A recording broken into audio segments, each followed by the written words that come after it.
Bienvenida. Listo. Muchas gracias. Me escucho, ¿verdad? Pues bueno, gracias a Dios bueno, primeramente gracias por haberme considerado nuevamente para prepararme para dar un estudio más. La verdad es de que fue un estudio muy retador para mí. Todo lo que ahorita leímos, la primera vez que lo leí dije, ¿cómo? Otra vez. Y me tomó el sentarme, investigar, leer, indagar un poco más, conectar para realmente entender de lo que Dios nos quiere hablar por medio de su palabra, ¿no?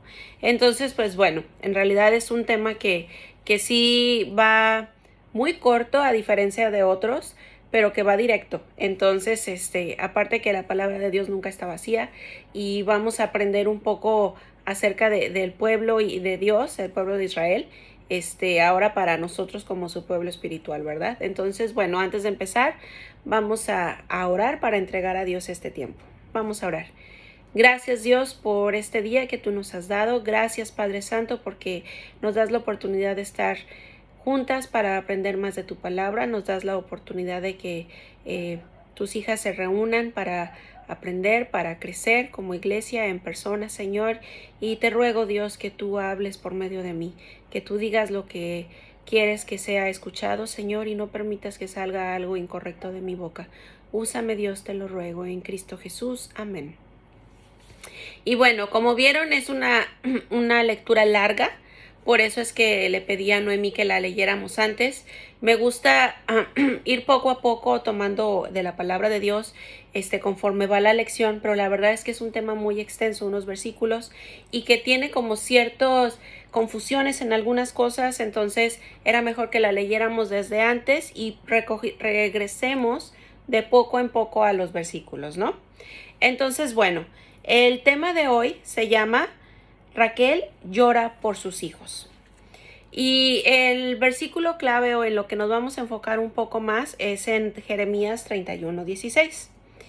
Y bueno, parte de la introducción nos habla un poco atrás en el tiempo de esta lección de Jeremías, en el cual para empezar nos podemos dar cuenta conforme lo que leemos, lo que conocemos de la palabra de Dios, que cómo Dios tiene a la mujer como parte de su creación y de sus planes.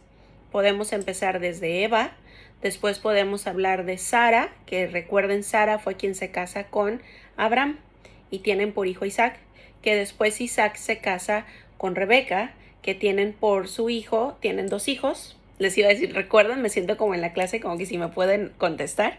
Y tienen 2 hijos, recuerdan, a Jacob y a Esaú, ¿sí? Y Jacob se va, recuerdan en la historia, que empiezan Jacob y Esaú, con un pleito acerca de su primogenitura.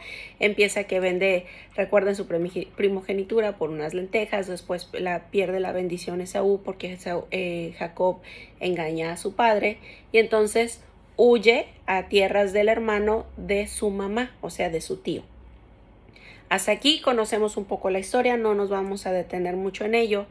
Pero entonces es de esta Raquel que Jacob conoce cuando llega a las tierras de su tío. Raquel era hija, de su tío. Dice la Biblia que cuando él llega, la ve y cuando la conoce quedó enamorado. ¿Sí? ¿Recuerdan esta historia acerca de Raquel y Lea? Vamos, no pierdan Jeremías porque lo vamos a necesitar, pero para hablar un poco de este tema vamos a ahondar un poquito en unos versículos. Vámonos a Génesis 29. Ay.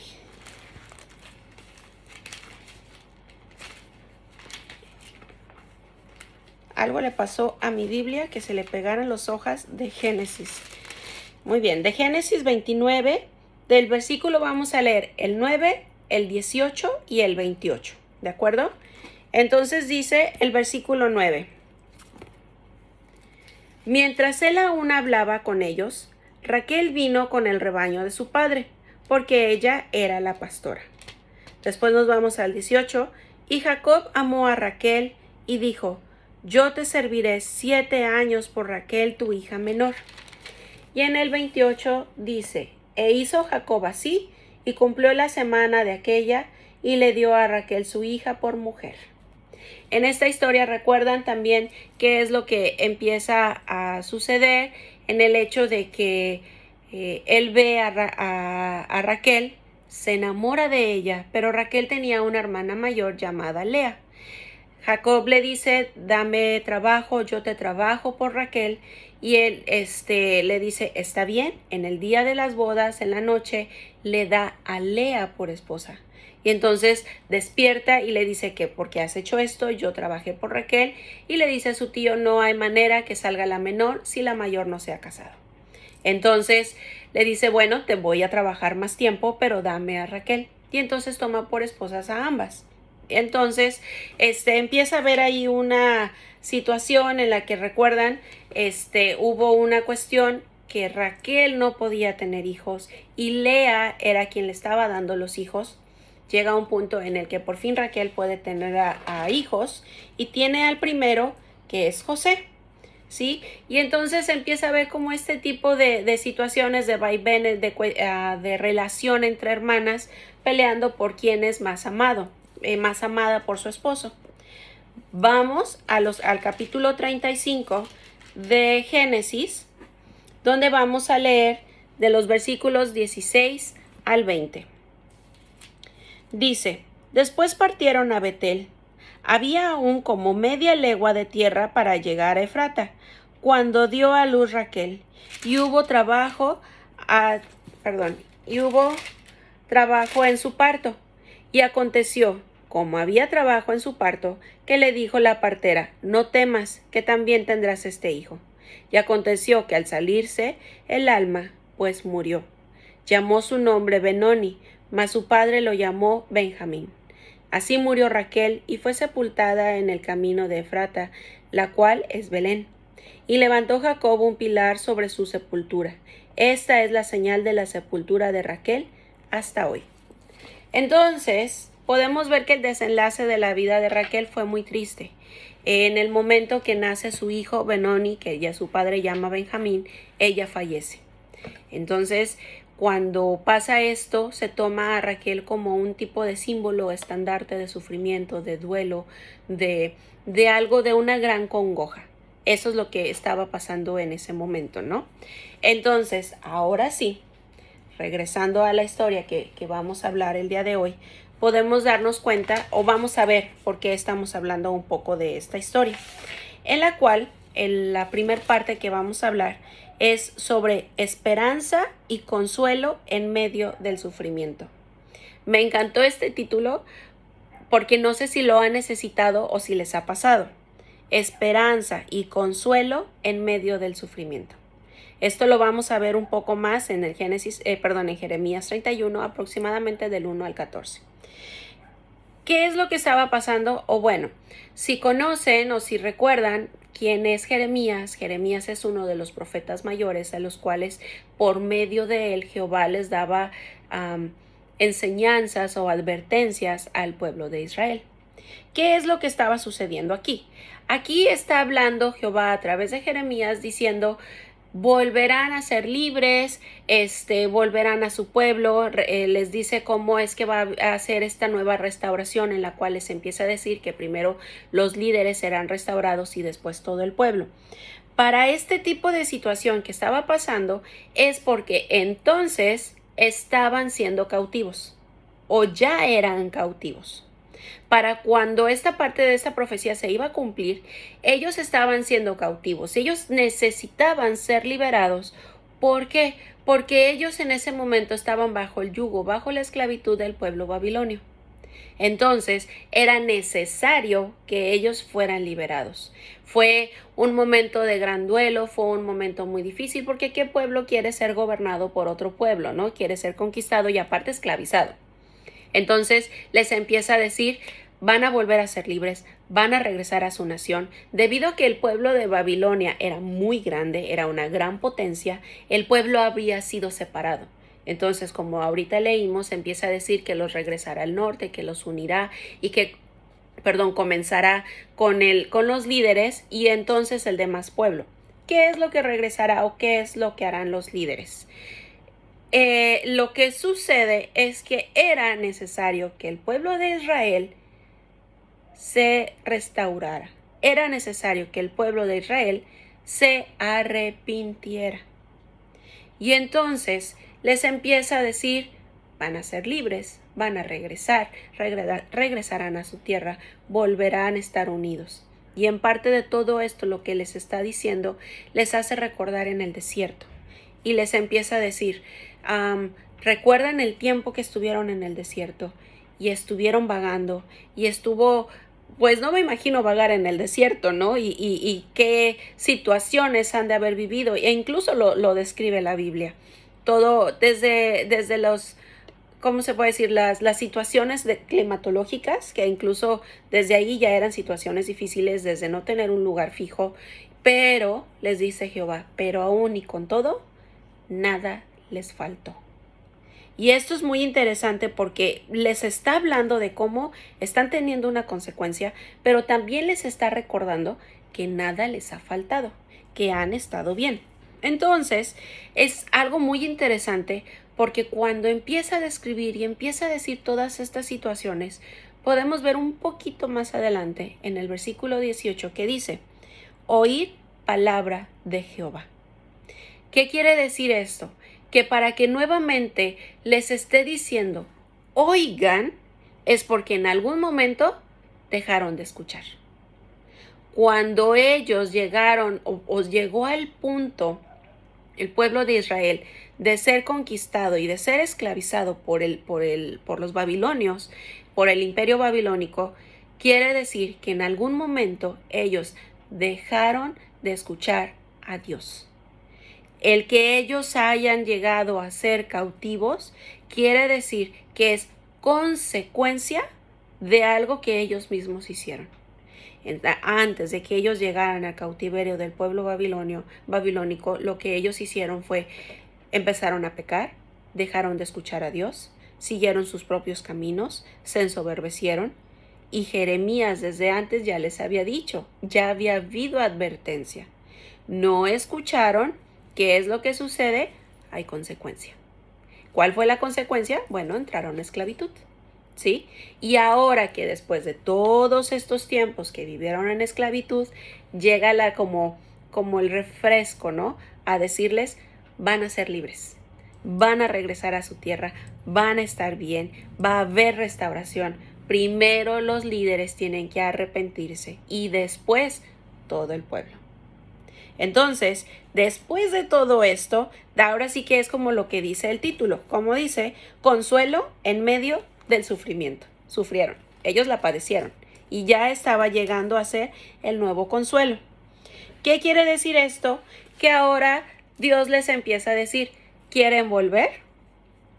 ¿Quieren regresar? ¿Quieren estar unidos nuevamente como pueblos? ¿Quieren ser libres de esclavitud? Reconozcan que se equivocaron. Es necesario que pidan perdón, es necesario que nuevamente oigan la palabra de Dios, que la escuchen, que nuevamente haya arrepentimiento para que pueda haber una restauración. Una vez que el pueblo se haya arrepentido, llegará esta liberación, ¿sí? Después, un poquito más adelante, a partir de los versículos 15, que de hecho se los voy a leer, dice en el 31:15, así ha dicho Jehová, voz fue oída en Ramá, llanto y lloro amargo, Raquel que lamenta por sus hijos y no quiso ser consolada acerca de sus hijos porque perecieron.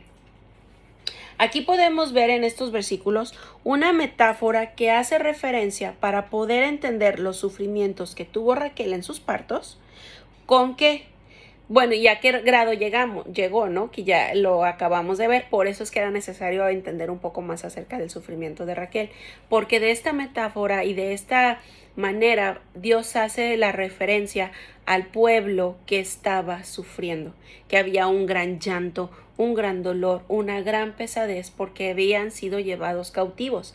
Y de la misma manera que en su momento Raquel se dolió y a tal grado que tomó su vida, en este momento las mamás de aquellos que habían sido llevados cautivos estaban sufriendo y estaban padeciendo. ¿Por qué? porque sus hijos habían sido llevados, habían sido seleccionados para irse en la esclavitud. Pero ¿qué es lo interesante de todo esto? Que así como Raquel y como las mamás de Judá que sufrieron y se dolieron por todo esto, no hicieron nada antes. Cuando hubo la advertencia, fueron igual que los demás. Se prestaron a pecar, se prestaron a dejar de escuchar a Dios, se prestaron a alejarse de Dios. Y ahora lo que estaban viviendo era una consecuencia. Y sí, era consecuencia de lo que hicieron, pero dolía. Había un gran dolor, en ellos causó una gran amargura, causó un gran dolor. Y si se dan cuenta, incluso hoy en día los cantos de los judíos y todo, es mucho dolor, es mucho sufrimiento. Es un pueblo que ha sufrido mucho por haberse alejado de Dios, ¿no? Pero ¿qué es lo que vemos? Que causó en ellos este gran dolor, que era necesario que ellos reconocieran sus dolencias, que ellos reconocieran lo que habían fallado para entonces comenzar esta restauración, ¿sí? Entonces, y de hecho si nos ponemos a pensar, no sé ustedes si lo han vivido, no sé si les ha pasado, a mí sí. Pero no sé si a ustedes les ha pasado el que escuchamos esa advertencia, ¿no? Y nos hablan y nos dicen, o a veces desde nuestro mismo corazón el Espíritu nos llama y nos dice, Arely, te estás equivocando. Y parece como que decimos, ay, bueno, no pasa nada. Y sí pasa, y muchas veces no sabemos cuándo va a llegar la consecuencia y qué tan fuerte va a ser la consecuencia. No podemos llegar a ser como estar en este lado como la mujer que se lamentaba y se dolía y causaba gran amargura y dolor por la consecuencia que ellos mismos se habían buscado, ¿sí? Ahora podemos ver en los demás versículos 3 respuestas de Dios a los exiliados de Babilonia. Aquí viene lo interesante. A partir de los versículos del 16 al 26, que es parte del que nos vamos a enfocar en el 16, que dice: Así ha dicho Jehová, reprime del llanto tu voz y las lágrimas de tus ojos, porque salario hay para tu trabajo, dice Jehová, y volverán de la tierra del enemigo. Dentro de poco, lo que estaba diciendo Jeremías es: dentro de poco va a haber paz, dentro de poco va a haber consuelo, va a haber nuevamente una restauración, ¿sí? Ya era así como ese dolor que Raquel vivió, que las mujeres se dolieron, no te preocupes, va a haber restauración. Podemos ver algo increíble, que es como, pese a las consecuencias que nosotros mismos nos buscamos, pese a que el pueblo de Dios, en ese momento el pueblo de Israel, se había buscado esas consecuencias, se le había advertido, decidió hacer las cosas mal, sufrieron, y pese a todo ello, podemos ver a Dios buscando la restauración de su pueblo. Y eso es, híjole, es cuando entendemos que Dios actúa con nosotros, a favor de nosotros, pese a nosotros. Y eso es algo en lo que podemos descansar hoy en día, la verdad. Grandemente podemos descansar y podemos ver cómo es que incluso les dice que va a haber un futuro mejor para ellos. Sí hay algo más allá, sí hay algo, pero ¿qué es lo que se requiere? En los versículos del 18 al 20 podemos ver que hace una comparación de un, creo que dice buey, indómito, que habla acerca de este toro del cual no se puede domar, este toro que es muy difícil de controlar, un animal muy necio, muy duro, muy fuerte, y le dice, de ser esto, ahora habla de cómo Dios los domó, los calmó, les dijo, y ahora como este toro les dice cómo ha sido domado, pero cómo ahora este buey indómito busca la restauración con Dios. Dios quiere que nos restauremos, Dios quiere que nos conciliemos con Él, pero tenemos que acercarnos a Él. Entonces ahora hace esta referencia del pueblo de Dios con este toro diciendo, es necesario que ahora yo sea domado y yo me acerque a ti para pedir perdón. Y es increíble cómo todo un pueblo se equivocó, como todo el pueblo de Israel se alejó, como todo el pueblo sufrió. Pero aún pese a todo ello, como lo decimos, Dios buscó que haya esa conciliación hacia Él. Algo increíble y algo que ya conocemos muchas y lo hemos escuchado, estoy segura, y leído muchas veces. En el Nuevo Testamento, no sé si se acuerdan, alguna referencia acerca de alguien que pecó, se alejó y luego regresó y dijo: he pecado, no soy digno de ser llamado más tu hijo, sino uno de tus jornaleros. ¿Saben de qué me refiero? Del hijo pródigo, ¿sí? Y entonces vamos a Lucas, sigan sin perder Jeremías, vamos a Lucas 15, versículo 24. Haciendo más o menos un poco referencia a ello de una manera rápida, es la parábola del hijo pródigo, en la cual, pues bueno, son dos hijos, los cuales sirven a su padre, ahora sí como que están creciendo dentro de lo que la familia es, a lo que se dedican, a lo que hacen. Y uno de los hijos dice: es que yo no quiero hacer esto, yo quiero gastar mi fortuna, quiero ya vivir, quiero ya disfrutar, ¿hasta cuándo voy a recibir mi herencia? Y entonces le pide a su padre que le entregue todo, y el hijo se va, se lo gasta en todo menos en lo prudente. Y se lo gastó todo, llegó al punto de llegar a la miseria, los amigos se acabaron, él estuvo solo, y fue cuando cayó en cuenta, termina comiendo de los cerdos, y entonces la comida de los cerdos, y entonces es cuando dice: aún los criados de mi padre comen mejor que yo, tienen dignidad. Y él se da cuenta de qué tan bajo ha llegado, y entonces él decide regresar a su padre, regresa, pide perdón. Y entonces es cuando le dice: es necesario que yo reconozca mi falla, he pecado, te pido me perdones, que me hagas uno de tus criados, aunque sea. Él sabía que había hecho una tal gravedad que ya ni siquiera él ya no se sentía digno de llevar el apellido de su padre.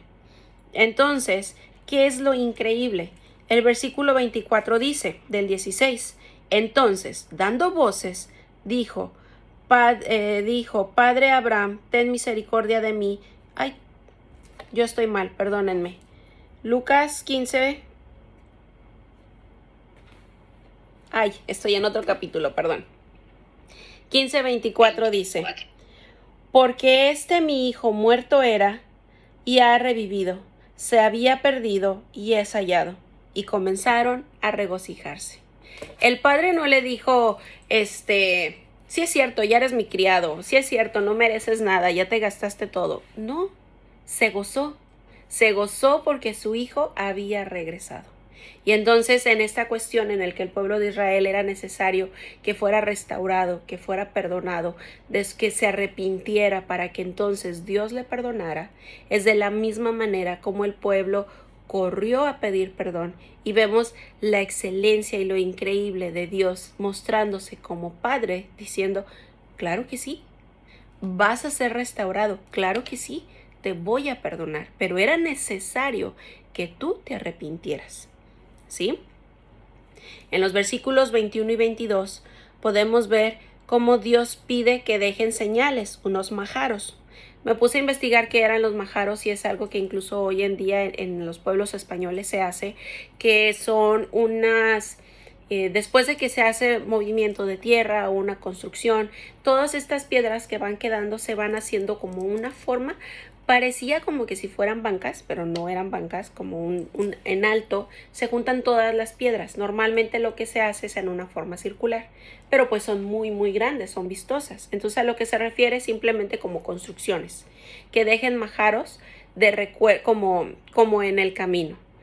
O sea, que una vez que iban a salir del pueblo babilónico y que iban a regresar a su tierra, dejaran estos recuerdos, dejaran estas señales. ¿Qué quiere decir con esto? No les está dejando el caminito para saber a dónde regresar. Lo que está haciendo es un recuerdo de que dejes tu rebeldía. En este momento en específico a este pueblo les estaba diciendo: deja esto, para que tú recuerdes de qué rebeldía te estoy sacando, para que tú recuerdes que la debes de dejar atrás.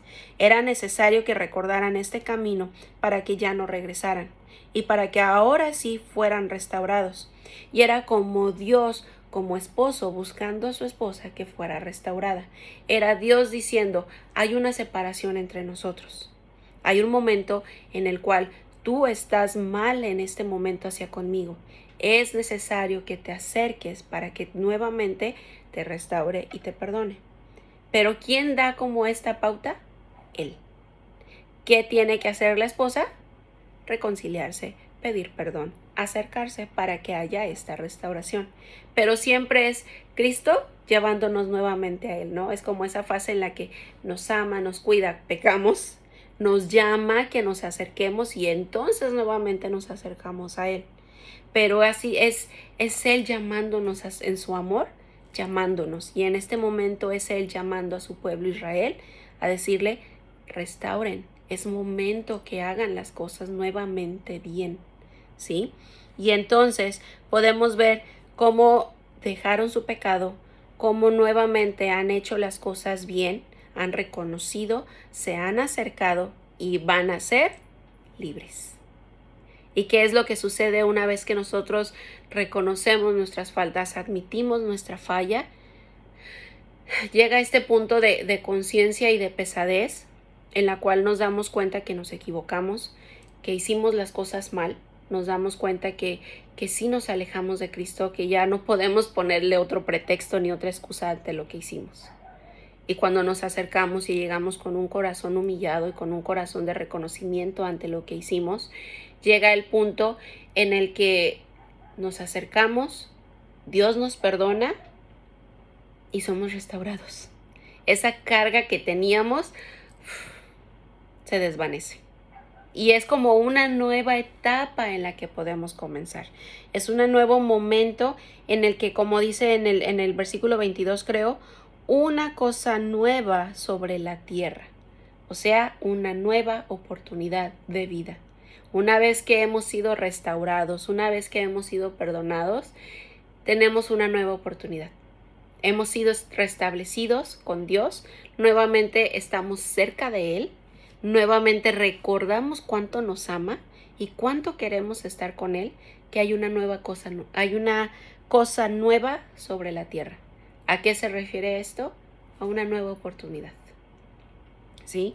Del versículo 23 al 26 podemos recordar acerca o podemos ver el profeta Jeremías siendo uno de los profetas mayores, a diferencia a lo mejor de Daniel o de Isaías, que habla un poco acerca de la profecía, qué es lo que iba a suceder, como dando más aviso. Jeremías habla mucho de la consecuencia.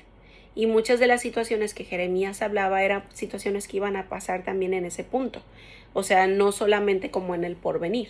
Entonces, ¿qué es lo que qué podemos ver aquí? Que Jeremías sí está enfocado en la consecuencia. Sí está enfocado en qué es lo que era necesario que hicieran en ese momento. Entonces, debido a las situaciones como tan abrumantes que Jeremías había, su sueño en su vida personal no era realmente un descanso, no era realmente algo que le llevara como a un sueño reparador. Pero dice la Biblia en el 26 que cuando él supo todo lo que había de suceder en cuanto a la restauración, a la cosa nueva sobre la tierra, él pudo dormir, pudo descansar. Dice que le fue de descanso para él y que le fue de una manera pues sí, como algo fresco a su cuerpo, ¿no? Pero no solamente para Jeremías. Cuando el pueblo realmente ya se arrepiente, cuando el pueblo nuevamente regresa a su ciudad, a su lugar, ¿ustedes no creen que por fin volvieron a descansar? Que por fin pudieron tener paz, que nuevamente se sintieron libres, porque dice, vas a volver a preparar tus tierras, vas a volver a tus aguas, vas a volver a estar bien, vas a volver a tu lugar. Entonces, de la misma manera que Jeremías trajo descanso, saber que después de este largo proceso de consecuencia había una restauración, una vez que el pueblo de Israel se supo restaurado, también trajo descanso para él. También le hizo ver el poder decir, todo está bien, ¿no? Y de hecho, por eso también es que se le dice a Jeremías, o es conocido como que era un profeta que lloraba mucho, ¿no? Como un profeta llorón. Pues claro, todo lo que sabía que iba a pasar no era cosa sencilla. no, o sea, no sé si les ha tocado tener que acercarse a alguien en los hermanos y decirle, ay hermano, sabes que las cosas no van bien, me he dado cuenta que es necesario que te restaures, que hablas en amor con esta persona y que a lo mejor tú has andado por ese camino y sabes lo que puede tener como consecuencia si no cambia. Cuando nos toca dar las malas noticias, imagínense darle las malas noticias a un pueblo. No era fácil lo que Jeremías vivía, ¿no? Lo que sabía de parte de Dios. Entonces, bueno, esto trajo a él, pues, este denuedo, este descanso. Como conclusión, podemos ver algo muy, muy importante. Antes de la consecuencia, Dios advierte. Y esto es increíble. En ningún momento Dios nos deja.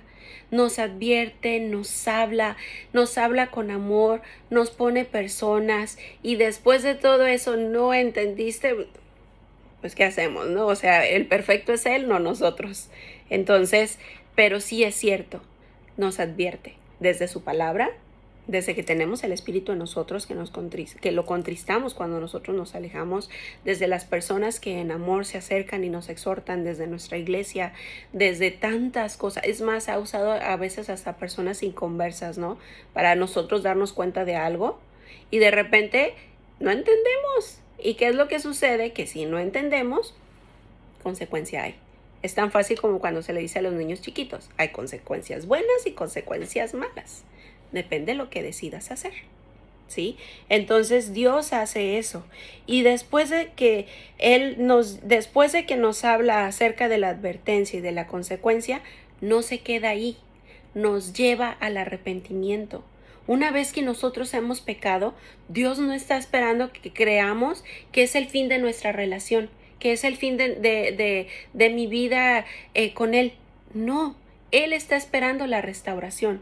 Él está esperando que nos acerquemos. Él nos está esperando. Ese es el punto. Nos está esperando. Y eso nos debe de traer también grande esperanza cuando nos equivocamos.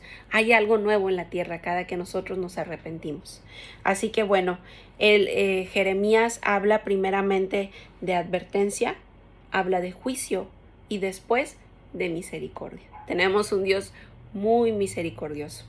Y creo que el punto aquí muy importante es que aprendamos a evitar las consecuencias, que tratemos no de solucionar la consecuencia, tratemos de evitar pecar, para entonces estar bien con Dios y ser restaurados.